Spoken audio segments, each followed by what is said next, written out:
Are you a Christian and a believer and you're wondering, how can I talk about Jesus at work? How can I engage with the gospel at work? Well, I'm here to help you today. Stay tuned because I want to give you 5 ways that you can talk about God at work. Before I jump into this video, please be sure to like and subscribe. My goal on this channel is to utilize this work and utilize the medium of social media outside of the pulpit that I pastor in to share the truth of the scriptures, to give you practical ways to apply your faith. So please be sure to like and subscribe and turn on notifications. And if you don't mind, leave a comment. That helps me, that helps the algorithm. You guys know all that type of stuff. But let's jump into 5 ways you can talk about God at work. Number 1, know this: your actions speak louder than your words, especially on the job. And at your job, your workplace is a place of worship. We spend more time at our jobs than we do anywhere else. And what your actions say about you at your job speaks volumes. It's one thing for us to tell you to disciple your children, but how do you disciple your coworkers? Colossians chapter 2, verse 23 to 24 says this: whatever you do, work at it with all your heart, working for the Lord, not human masters, since you know you're going to receive an inheritance. So how do we put God first at work? Well, number 1, I want you to show integrity.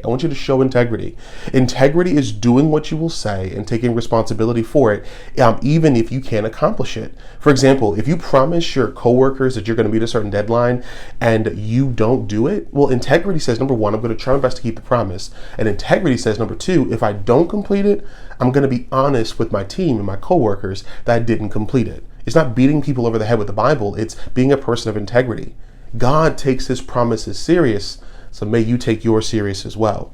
When you put God first at your work, you're saying that God is a promise keeper, promise maker. I'm going to emulate that. In Matthew chapter 5, verses 33 through 37, Jesus tells us to fulfill the oaths, the promises that we make. He says, let your yes be yes, let your no be no. Right? Number 2, be respectable. Everyone wants to be well-liked, but to be well-respected is a different trait. Respect is not given. Respect is earned. That's being a person of self-control, being a person who's hospitable, being a person who is a leader and a pleasant team player, that you listen to others, you maintain a peaceful temperament, you are willing to learn from mistakes. That's not me saying it. That's 1 Timothy chapter 3, verse number 3. And sometimes you want to call out a coworker, you want to cuss somebody out, you want to go off on somebody who takes all the glory for a job that a team did. It can be easy to let your temper rage when work gets tense, but get this: when you put God first at work, you're always respectful, even when someone disrespects you. Matter of fact, that's the whole piece with Jesus. Jesus says if someone does something to you, turn the other cheek. Literally, that you keep turning your cheek until they get tired of hitting you. Be respectful and show off Jesus. The Bible instructs us to show respect to everyone around us and take our thoughts captive. That's 1 Peter chapter 2, verse 17, and 2 Corinthians chapter 10, verse 5. When we refrain from sharing every thought that comes to your mind, the Holy Spirit's guiding our actions. Can I give you a principle? Put a red light between your mind and your mouth. Put a red light between your mind and your mouth. Some thoughts need to stay here and not come here. Number 3, give encouragement. You've been overwhelmed at work, and I'm sure your coworkers have been overwhelmed at work as well. Can you recall those times at work where you needed someone to just encourage you, to remind you of your confidence? The Bible encourages us to do the very same things. Hebrews chapter 10, verse 24, and 1 Thessalonians chapter 5, verse 11. A brief thank you or congratulatory note or a handwritten note or a text message goes a long way in terms of building camaraderie and also showing off Jesus and building relationships at work. Give encouragement. Number 4, be truthful. Whether you report data on spreadsheets, whether you drive a forklift, whether you send messages, whether you send emails, where you perform employee evaluations, be truthful. We are commanded to speak the truth in love to our peers, our managers, and ourselves. Sometimes the hardest thing to do on your work is tell the truth, especially when there's risk involved. The world wants us to fudge numbers to get a bonus. The world wants us to climb the corporate ladder with no regard of who we kill on the way up the ladder. Proverbs 16:8 says this: better a little with righteousness than much with injustice. God is more concerned about you being truthful than being successful. And when we put God first at work, he'll make sure you have everything you need.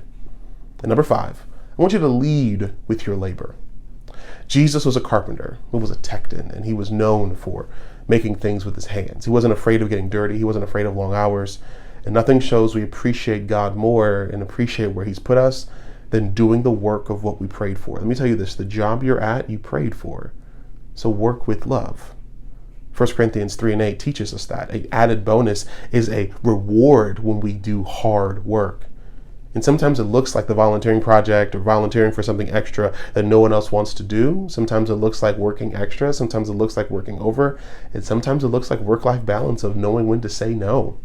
As with any job, there's ebbs and flows. There's some days you want to do it. There's some days you don't want to do it. But remember, you are not working out of your own strength.